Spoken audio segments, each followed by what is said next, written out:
Good morning, Eddie.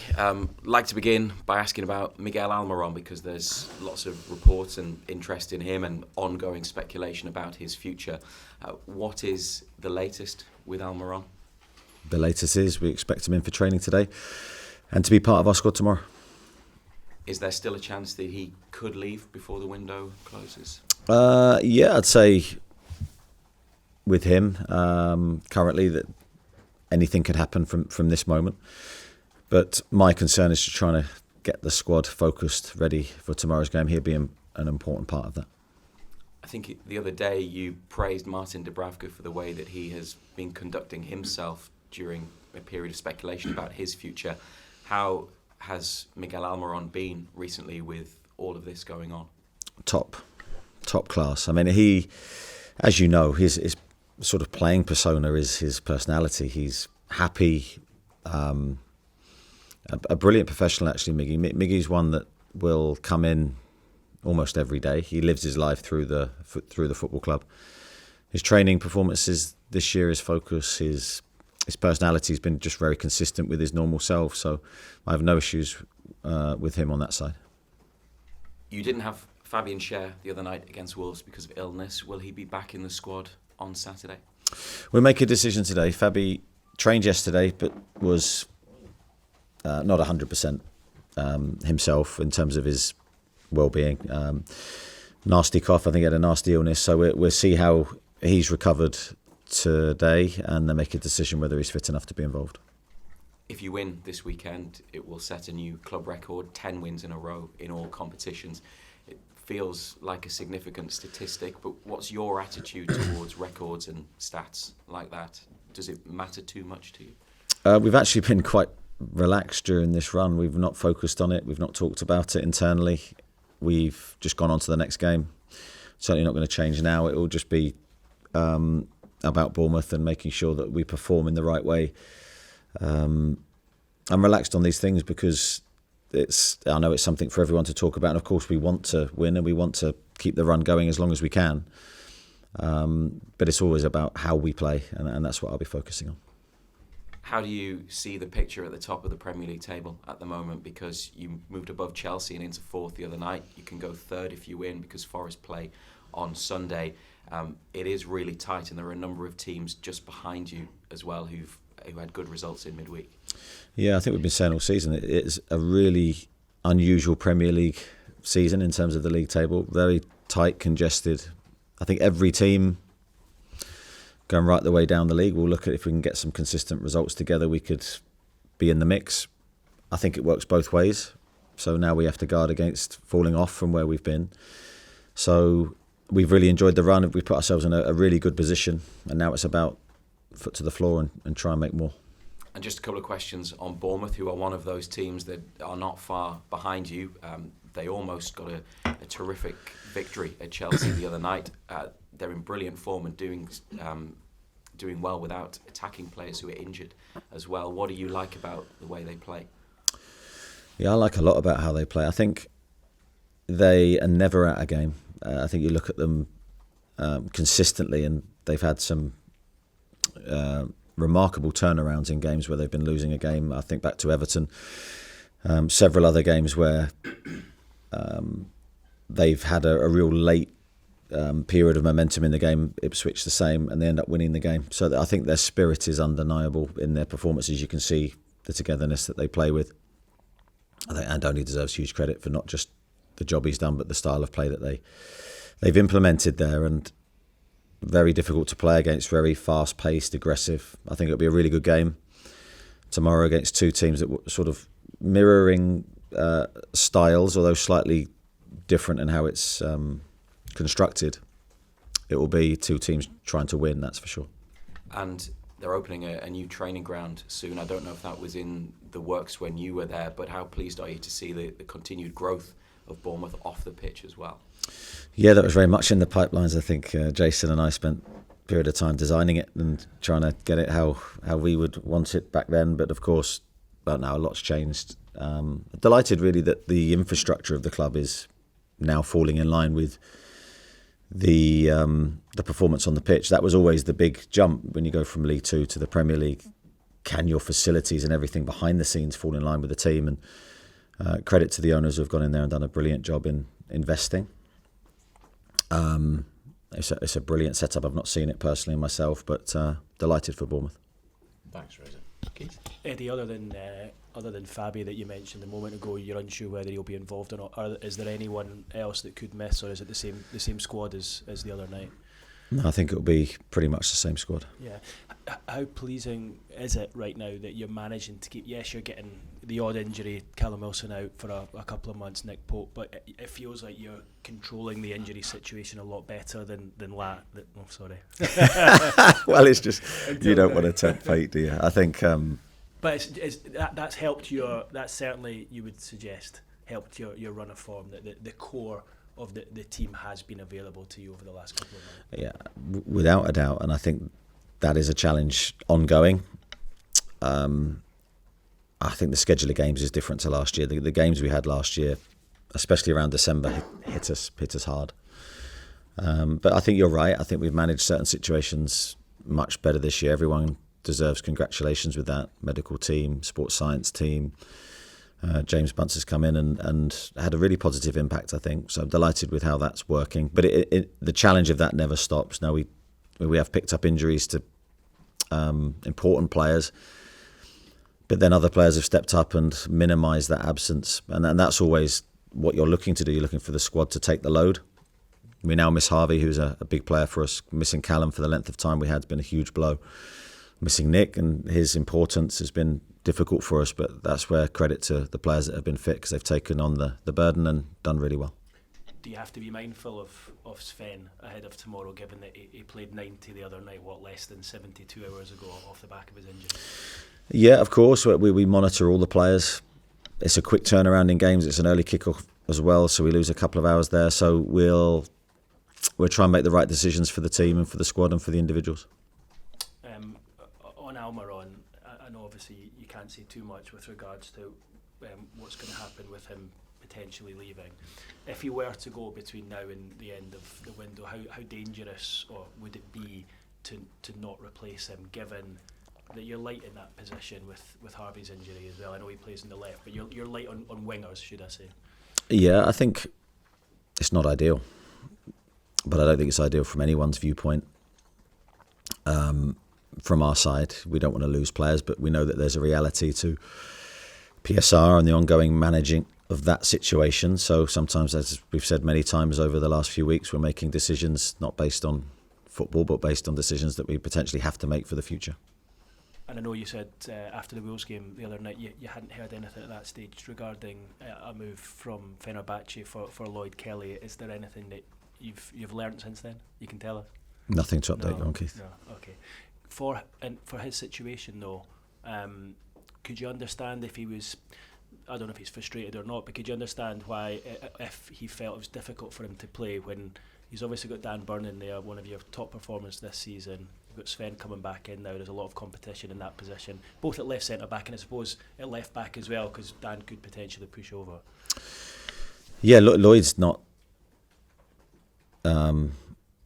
talked to me at all about wanting to leave the football club. I think he's only just joined. I think there's an understanding from his perspective that he's got to come in and earn the right to play and prove that he deserves to play ahead of other players. So he's been absolutely no issue. He's been great to work with, as I knew he would be. He's waiting for his opportunity. So there's no issue with Lloyd at all. I think this is, whatever rumours you're hearing, are club-driven from Fenerbahce, not from the player. So I want to make that very clear. And Lloyd's an important part of what we're doing. As I said, he's recently joined. We're working with him. We're enjoying working with him, and he's got an important part to play. Last one for me on your striker. He's absolutely on fire at the moment. Scored in 8 successive Premier League games. How does it feel as the manager, knowing that you're going to the pitch with someone like that in your team? And just as you walked in the room there, I noticed that it had been announced that Erling Haaland signed a new 9.5-year deal at Manchester City. Would you like to hold down your own Scandinavian striker to a 9.5-year deal? That's a long one. And congratulations to him on that. I think Every situation's different, and I think from our viewpoint, we could not regard Alex highly enough. His contribution this season has been immense, especially recently. I think I don't want to change that rhythm that he's in, and I think it's about very similar for the team and for Alex.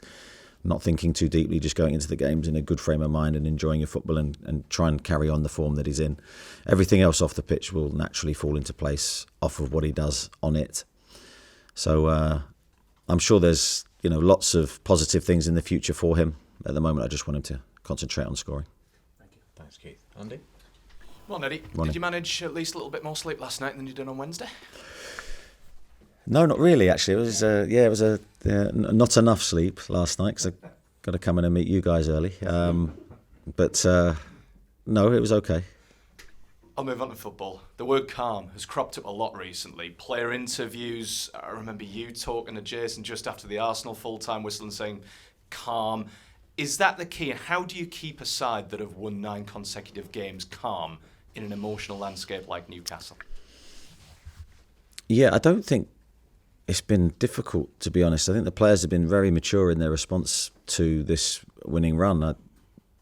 I don't feel I've had to do too much to keep the focus, to remain level, which is a huge compliment to them, because I think the players are seeing this as an expectation that they have rather than they're surpassing expectations. And I don't mean that in an arrogant way. It's just, I think there's a belief within the squad that we have good players and we can win games. I think remaining level and just remaining focused on the next target is always my preference. The lads can, obviously sometimes unwind mentally when there's a break in games, but I think when you have the schedule that we've had recently, you have to be absolutely on the next one, and then everything you need to do to recover to be ready for it. And Bournemouth game, as we said, is a short turnaround. We have to be ready mentally and physically, and I hope we will be. Keith mentioned the top 4 there. Asked Sven Botman about it post-match on Wednesday and said, how desperate are the players to make Champions League? And he just replied, desperate. Are you desperate for Newcastle to make Champions League? I'm desperate for everything. But you are, because you have to take and grab any opportunity you get. So whatever the next target is, whatever is achievable, I'm desperate. The players are desperate. We want success. We want tangible rewards for all the efforts that we're going to give. And we don't want to wait. We want to grab now. So that's definitely the attitude that I want the players to play with. Just a final one from me. We've talked injuries already, obviously. Newcastle suffering them last year. Bournemouth going through this mini-injury crisis as well. How well do you think they've done despite that in the last couple of weeks? Because you've been through it here at Newcastle. Yeah, they've done very well. I think when you have the number of injuries that we had last year and they've had this year, it is very difficult to manage. The load then becomes bigger on the individuals that are playing. And you're at that breaking point sometimes where you feel you can go over the edge if you get 1 or 2 more. I think they've still got a very, very good starting 11 and still a good balanced team. So Lewis Cook played right back against Chelsea but did a brilliant job there.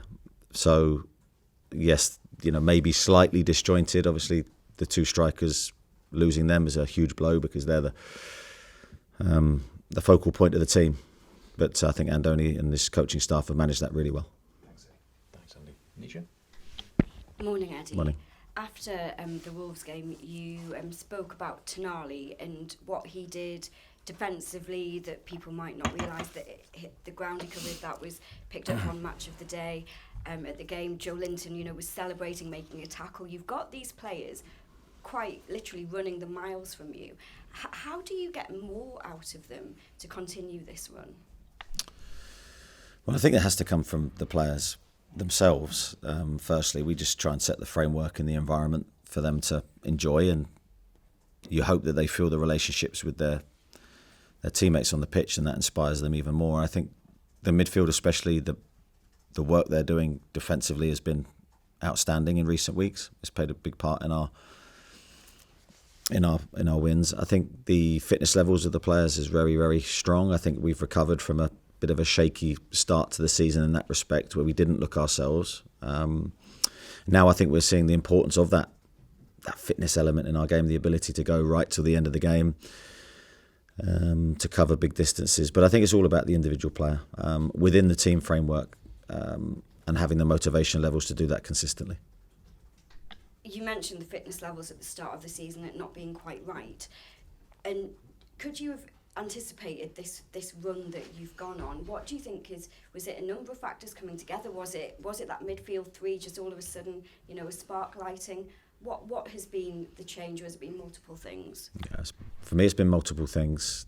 I know everyone will want to think there's one thing that contributes to it, and then if you keep doing that, you'll keep winning games. It's not quite as simple as that. I think whenever a team's successful or not successful, there's multiple factors. So we have to keep staying on top of the small margins, the things that really affect our performance in a positive way. We have to stay on top of them and make sure that we continue to do it while still evolving. And there's still things from the Wolves game that we weren't happy with, that we know we can do better with. And the challenge is to keep evolving. And just finally, Newcastle have a very good record with 12:30 kickoffs. I think unbeaten in the last 6. How do you feel about a 12:30 kickoff?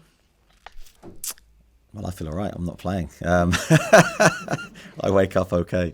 I think it is slightly different. I think sometimes the kickoff can be there in front of you before you know it.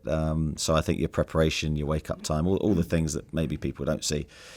When the players eat, how they eat is really important of those early matches. So hopefully we'll be ready. Thank you. We'll fit as many as we can. We'll start with Damien, we'll go to Lee, Ian and Dom. Really. Any time here, you've made some big money signings. I think of people like Bruno, Sven, Alex Isak, Tonali, people like that have paid off really handsomely. But how slim is the margin for error in a PSR world? Yeah, well, it's very slim, because if you look at those signings and we didn't get them right, we're left in a really awkward position, because the impact of PSR is so big that if the trade-off in terms of trying to maybe move players on that you're not happy with and then replacing them, that becomes very messy. Now, I know every team will say the same, but failure in the transfer market was always a very costly thing, but I think in this world it's even more costly. So that's where the importance of future signings comes into place. Those historical signings, I think, have been absolutely outstanding for us, and I've said before I wouldn't change any of them. They've been magnificent, but the importance of future recruitment takes on even a bigger focus in the future. When you brought Sandro in, at the time, did you think he was the final piece of the jigsaw then, or somebody to build a future team around? Yeah, I don't think anyone's the final piece of the jigsaw. I think with Sandro, of course, we were signing going into our Champions League season, where we knew the higher number of games. We knew the importance of the power of the squad going into that season, and unfortunately we lost him. But for me, he's multi-talented, and the sort of the profile we're looking for is someone that could play multi-roles in midfield, not just one. And he's everything that I hoped he would be, and more really. I think he's really improving all the time. The training he did in between with the ban, I hoped would pay dividends for him long term. But without that match stimulus, I think it was always difficult to see how much he had evolved and changed during that time. But I think now we're seeing that there's real growth in his performances. Thanks, Damien. A couple from Lee. With Miggy's situation, is it a risk to play him? Because if he did get injured tomorrow, you'd lose the player's services potentially for a while and potentially lose the deal. So is that a risk? Everything's a risk, Lee. I don't think we can look at it that. I've got a player in the squad at the moment that is fit, available, wants to play. I have to use him to the best benefit of Newcastle United until the day he's not here. And just with the scouting situation, obviously scouts are being spotted around grounds. You might not be able to spend any money. Do you have to kind of motivate the scouting network a little bit as well as you play? I've got enough people to motivate without motivating them. That would be a strange one, giving a team talk to a group of scouts. No, I think your scouting process never changes. Even if you're active in the market or not, you have to be out watching players, you have to be building your knowledge, and you have to have an eye on the unexpected could happen, and suddenly we're able to recruit. So we can't rest for 1 second. And those people involved don't need motivating. They know there's a lot of pressure on their shoulders to identify the next players we need. Thanks, Lee. Ian? Good morning, Eddie. Morning. You're a manager who's a great believer in having settled teams, particularly settled defences. Now you've got 3 centre halves who, unquestionably, all 3 deserve to start on their form. If they all stay fit this season, would you consider rotating, or could one of them, the odd one out, could he risk being out of the side for the rest of the season? Hypotheticals are very dangerous for me. I think, I do believe in a settled back four, ideally, but there's loads of different ways that you can be successful with, and rotation is something that, of course, we'll look at depending on the game and different profiles to suit different games. But I think that's what we've needed, and what we've been crying out for a long time is more of a squad depth. So how you can't moan then when you have the squad depth. And I think the challenge for the players is greater than ever within our squad currently. Is you've got to perform well if you want to keep your place. And I think that's a really healthy thing for everyone to have in the back of their mind. So, yeah, potentially in the future I'll have some difficult decisions to make, but all for the benefit of the team. Look at Bournemouth, you've obviously still got a soft spot for them. Do you consider them rivals for a European place? And would you like to see them in Europe next season?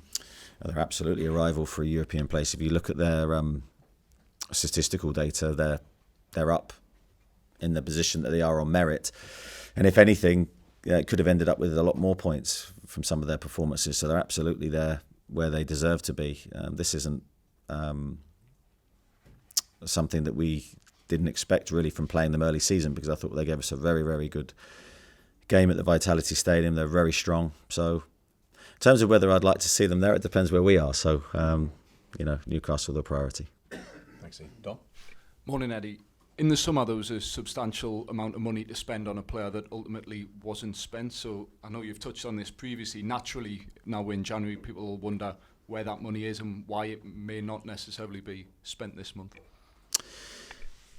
Yeah, I mean, I'm not going to sit here and explain PSR because I don't even understand all of it.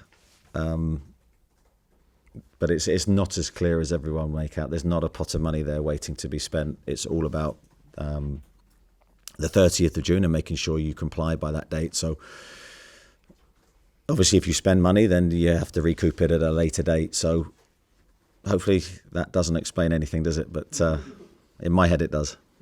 And on a different subject, Nick Pope, it's been six weeks since his injury. Would you expect to have him back involved tomorrow? I think tomorrow might be a little bit too early, but certainly he's going to be close for next week.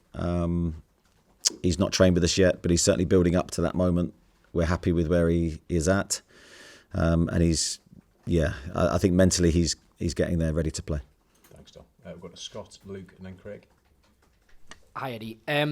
How much have you had to, as a head coach who's kind of seen football how it used to be, if you like, and seen the changes, how much have you had to get used to the fact that some recruitment decisions are taken out of your hands? So, for example, in years gone by, if a manager didn't want to lose a player, they wouldn't lose them. Now it's just not as simple as that.